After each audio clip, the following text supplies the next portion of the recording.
Gamera Rebirth is a Netflix original animated series directed by Hiroyuki Seshita and was released on September 7th, 2023.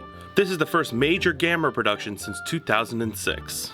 The show was announced in 2022 with a press statement from Kadokawa and a statement from Heisei Gamera Trilogy director Shusuke Kaneko stating that he was interested in doing his own project, but Kadokawa decided to go with Rebirth instead. Kaneko has no involvement with this series as far to my knowledge. One thing about most Godzilla fans, they are also Gamera fans due to the similarity of the franchises. I have been a big fan of the series for a very long time, and so when I heard the news of Gamera's return, I was very excited. Since this is a TV series that just recently came out, I will not be going in depth on the plot of the show. I will say that the story is set in 1989 and follows a group of kids on a crazy summer break where a large surge of monster attacks occur. They are recruited by a secret agency and are kept under investigation as to determine why the monsters are seemingly drawn towards them.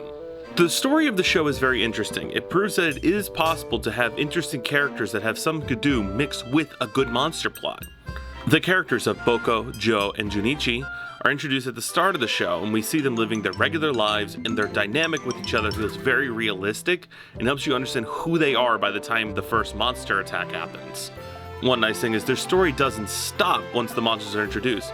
In fact, they keep shifting, and this is partially because of the introduction of a new kid who joins them on the adventure. Douglas Ken Osborne, also known as Brody. He throws a wrench into the dynamic of the friendship, and it changes through the show, keeping the human story very engaging. Also happening is the Eustace Foundation, who are a scientific research team who take the kids along with them to study what their connection is to the monsters. On this team is James Tasaki and Emiko Melchiori. They are the adults in the room for most of the series, but I don't want to say too much about their story because it is crucial to the story of the show. Monster sequences in this show are fantastic and are genuinely the highlight. The choreography and cinematography of the fight scenes are genuinely so cool. Like, they are awesome. They're some of the best kaiju fights in years. They're shot really well, the fights are just cool, they use different elements of the individual monsters to the advantage of the fight.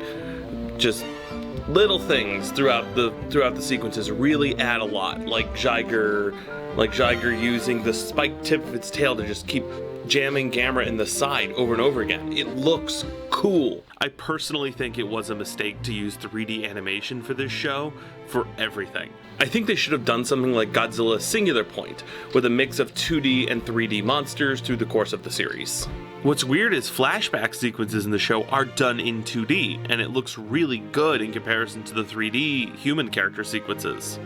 Moving on to the monster designs, they're all great. They're all fantastic. The show features classic Showa-era monsters that have been redesigned for the show. They all look fantastic, one of my personal favorites being the monster Zigra. Props to the Gamera designer Kazuhito Ishii and to the monster designer Kan Takahama. The music of Gamera Rebirth was done by Shunji Katayama and is very solid for the most part, the best highlight being Gamera's theme.